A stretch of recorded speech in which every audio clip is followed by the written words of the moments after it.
In today's video, I'm going to teach you how to design viral YouTube thumbnails in Canva.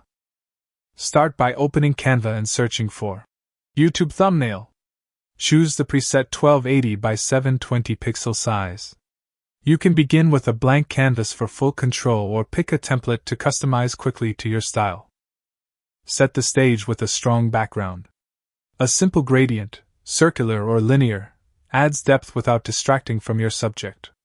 Choose high contrast colors that match your brand, keeping the gradient subtle so it doesn't overpower text. If using an image, blur it slightly to create separation. A softly blurred background ensures focus remains on your face and headline. Upload your photo and bring yourself forward. With Canva Pro, use background remover or magic grab to isolate the subject. Clean up edges as needed and place the cutout naturally on the background.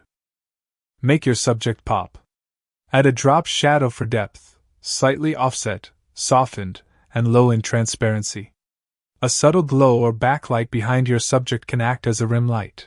Pick a color that contrasts with the background so you stand out, even at small sizes. Keep effects tasteful for clarity, not distraction. Add your headline in a bold, clean font like Anton or Arial Black. Keep it short with a few powerful words. Use effects like lift or a soft shadow for contrast, and adjust letter spacing for readability. Place the text in negative space or behind a colored rectangle for clear visibility. Include simple elements to emphasize the story.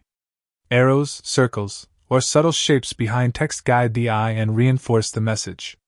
Stick to one or two accent colors and maintain hierarchy. Subject first, headline second, elements last. Polish the design by adjusting colors, brightness, and saturation. Zoom out or preview small to ensure legibility on phones. Finally, download your thumbnail as JPG or PNG under 2 MB. JPG is ideal for small file sizes. PNG keeps edges crisp for bold graphics.